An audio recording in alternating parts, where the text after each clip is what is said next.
In 2008, a document titled Bitcoin, a peer-to-peer electronic cash system, appeared in a private cryptography mailing list. Its author signed it with the name Satoshi Nakamoto. The text described an electronic cash system operating without banks, states, or central control. As early as January 2009, the first version of the Bitcoin network was launched. For several years, Satoshi actively participated in the project's development. He wrote code, answered questions on forums, and discussed the system's architecture. All these messages are preserved on the Bitcoin Talk website. However, throughout that time, he never revealed a single personal detail about himself. Neither his name, nor age, nor country of residence. Only indirect conclusions could be drawn from the correspondence. Satoshi was fluent in English, used British formulations, and wrote during hours typical for the European time zone. But these signs did not allow for his identity to be established. In the early years, Satoshi mined a vast number of bitcoins. According to analyst estimates, he owns about 1 million coins obtained at the network's start. These funds have never been spent. For more than 10 years, not a single one of these coins has moved. Particular interest is drawn by certain statements made by Satoshi in his correspondence.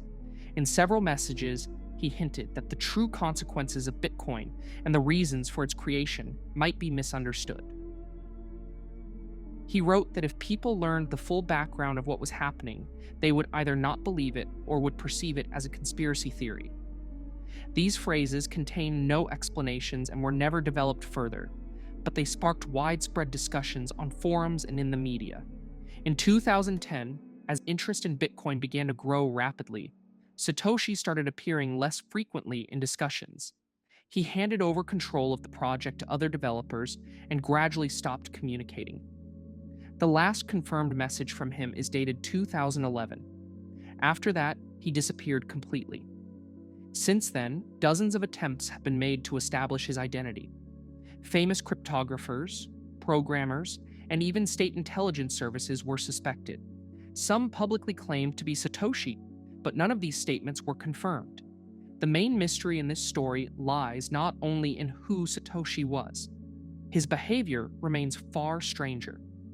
The creator of a system capable of changing the global financial model voluntarily renounced power, money, and publicity, without pressure and without any apparent reason. Why he disappeared exactly at the moment when Bitcoin began to have a real impact on the world remains unknown to this day. And perhaps this disappearance is the most well thought out part of the entire project.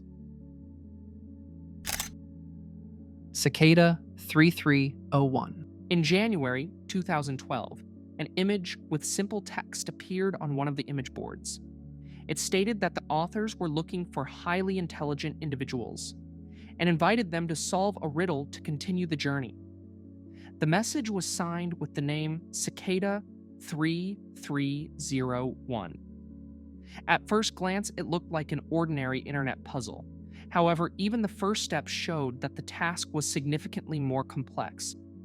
The image contained hidden data that led to new ciphers using cryptography, steganography, ancient texts, and mathematical principles. Each stage filtered out the majority of participants. Soon, it became clear that the riddle was not limited to the internet. The solutions led to coordinates in the real world. In various countries, from the US to Japan and France, people found posters with an image of a cicada and QR codes pasted in public places. Scanning the codes unlocked the next level of tasks. Cicada 3301's riddles required knowledge in programming, cryptography, philosophy, and history. Texts by William Blake, Mayan numeral systems, complex ciphers, and links to anonymous networks were used. At the same time, the tasks were designed so that they could not be completed alone. Collective thinking was required, but without centralized leadership. A few people who completed all the stages claimed to have received a final message. According to them, anonymous representatives of Cicada 3301 contacted them afterward and offered further communication. What happened next is unknown. The participants either refused to disclose details or completely disappeared from the public space. Cicada's riddles appeared in subsequent years as well, in 2013 and 2014. Each time they differed in structure but maintained the same general style and level of complexity. After 2014, the activity ceased. Neither an official statement nor an explanation of the project's purpose ever followed. There are dozens of versions regarding who was behind Cicada 3301. The involvement of intelligence agencies, secret research groups, crypto anarchists, or private organizations was suggested. However, none of these hypotheses were confirmed. The project's authors never attempted to monetize the attention on the riddle and did not seek publicity. The main peculiarity of Cicada 3301 lies in its completeness. It was not a game, not an advertising campaign, and not a social experiment in the traditional sense. All elements appeared well thought out and consistent, like part of a unified system created for a specific purpose. Whoever the authors of Cicada 3301 were, they demonstrated that in the digital world, it is possible to conduct a global operation to select people, and yet leave behind not a single verifiable trace. Why this was done, and what happened to those who reached the end remains unknown. Voynich manuscript. At the beginning of the 20th century, Polish book dealer Wilfrid Voynich acquired a strange manuscript dated to the early 15th century. The document consisted of hundreds of pages filled with unknown text and illustrations of plants, astronomical diagrams, and human figures. Later, the manuscript became known as the Voynich manuscript. The manuscript's text is written in a language that does not match any known writing system. The alphabet appears consistent. Words repeat with characteristic statistics, and the text structure resembles a real language rather than a random set of symbols. At the same time, none of the applied decryption methods, from classical cryptography to modern algorithms, have produced any results.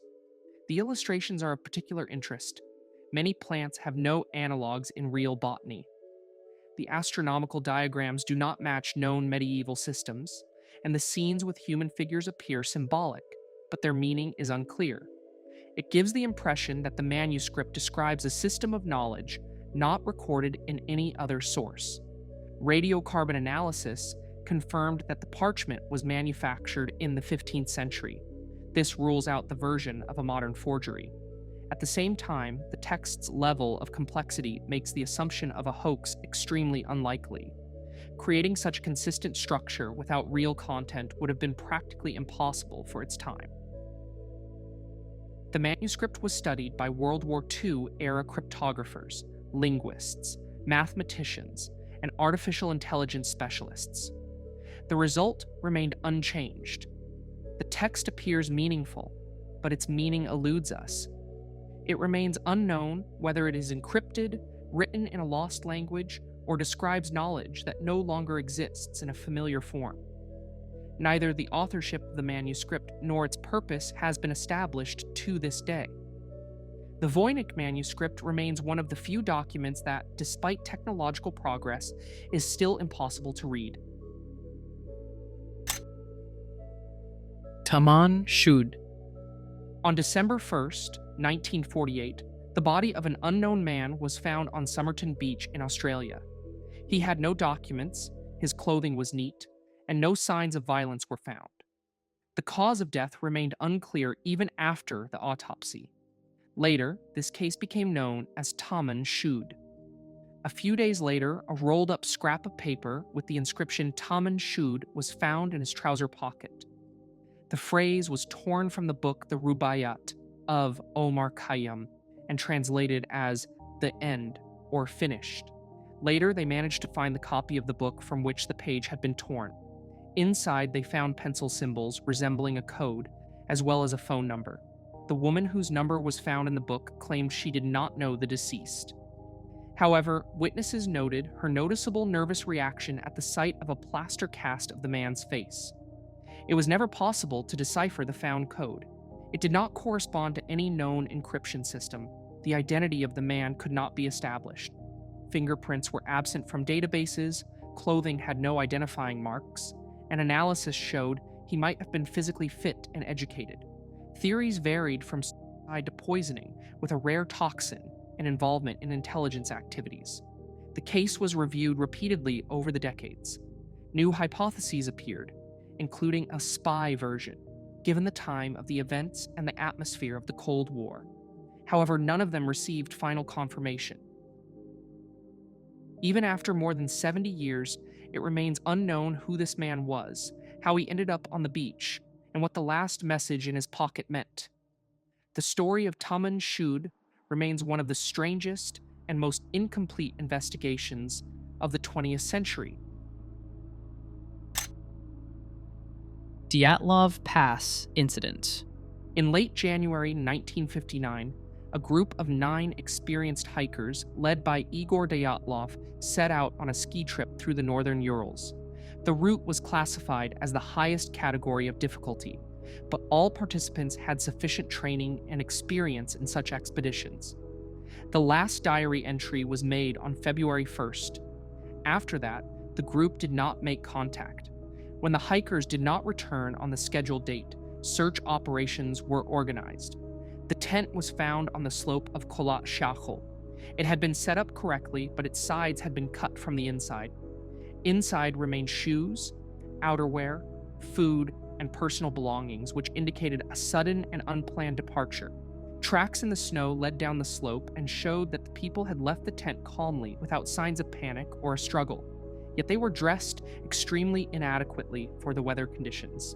Some walked barefoot or in socks at temperatures below minus 25 degrees Celsius.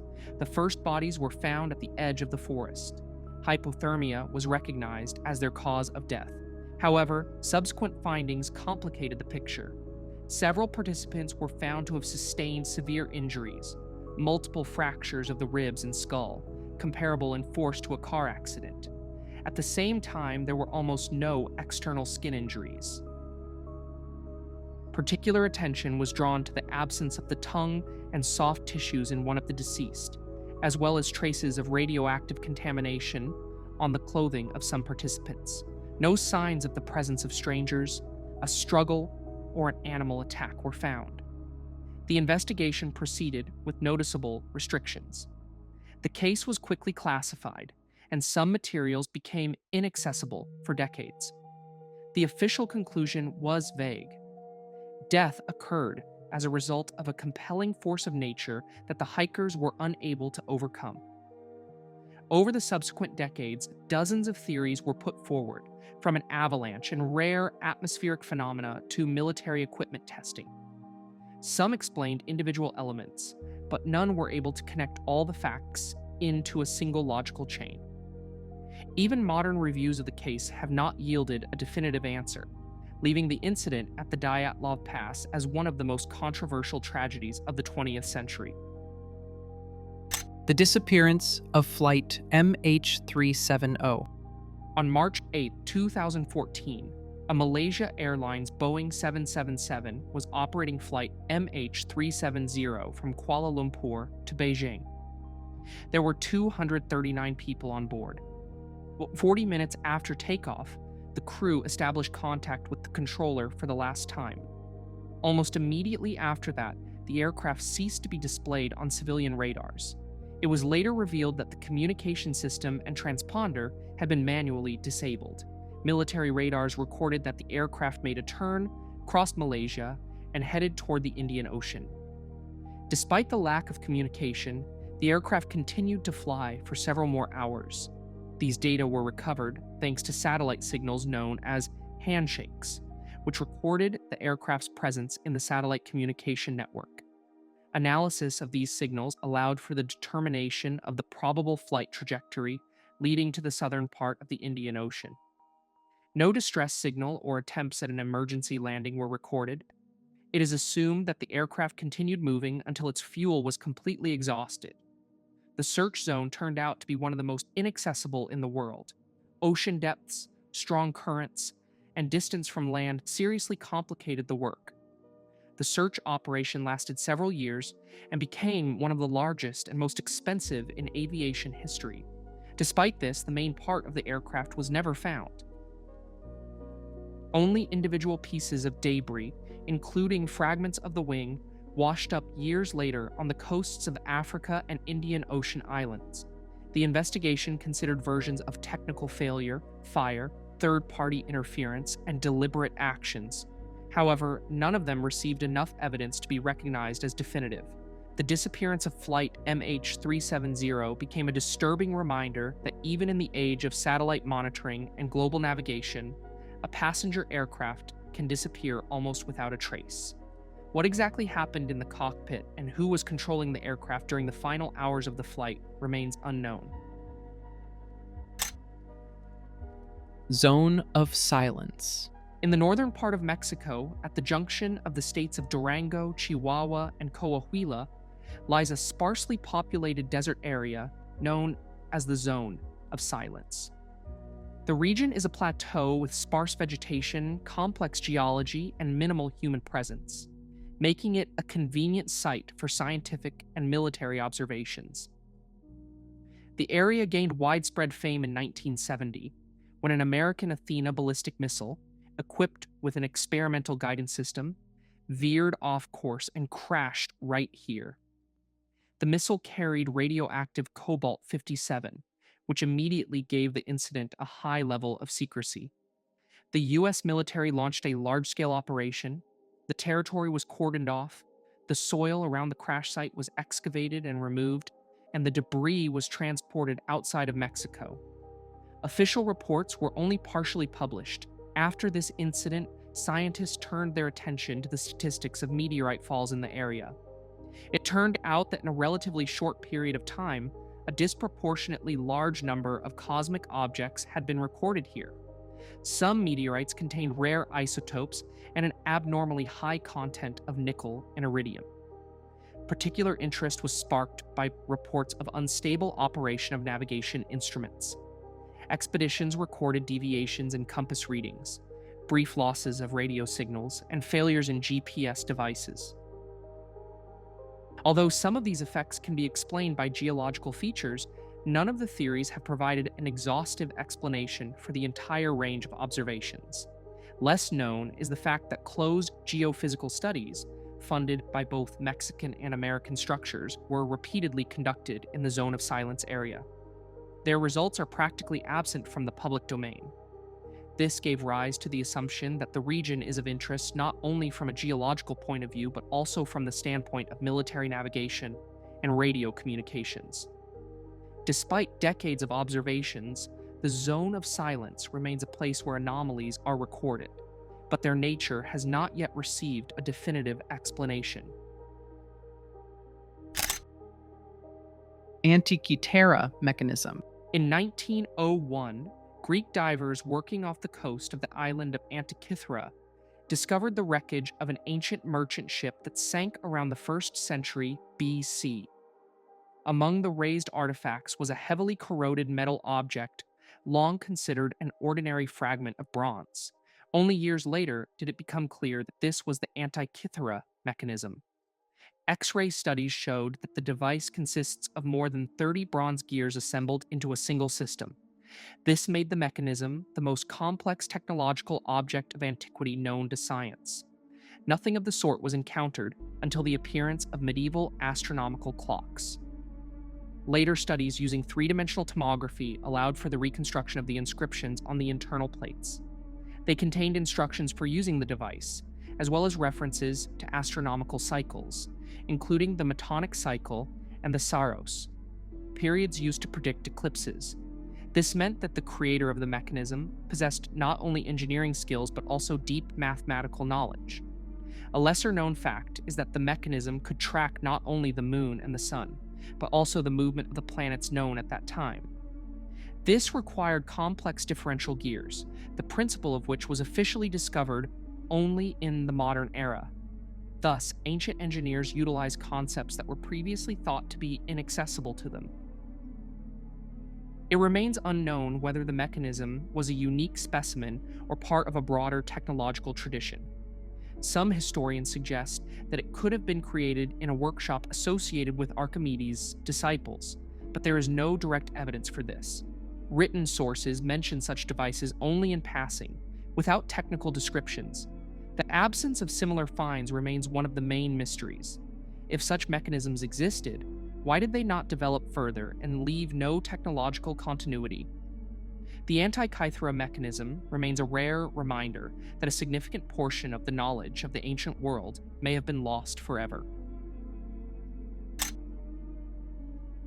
The disappearance of Harold Holt. On December 17, 1967, Australian Prime Minister Harold Holt went on a holiday to the coast of the state of Victoria. He was in the company of friends, staff, and security in the area of Cheviot Beach, a remote and hard-to-reach section of the coastline, closed to regular visitors and used by the military. Cheviot Beach was considered dangerous even for experienced swimmers. Strong undercurrents, sharp drops in depth, and a powerful surf made swimming extremely risky. Despite this, Holt, known for his love of swimming, decided to enter the water. Those present tried to dissuade him, pointing to the worsening weather conditions. Witnesses saw Holt enter the ocean and begin to swim. After a few minutes, the waves became noticeably stronger.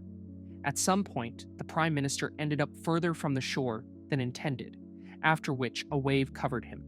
No one saw him again. The search began almost immediately. Military divers, Navy ships, helicopters, and coastal units participated in the operation. Coastal rocks, underwater areas, and neighboring beaches were inspected. Despite the scale and resources, the search yielded no results. Holt's body was never found. Drowning was recognized as the official cause of the disappearance. However, the absence of the body gave rise to many questions. Unlike most similar cases, a full coronial inquest was not conducted at the time. The decision to declare him dead was made fairly quickly.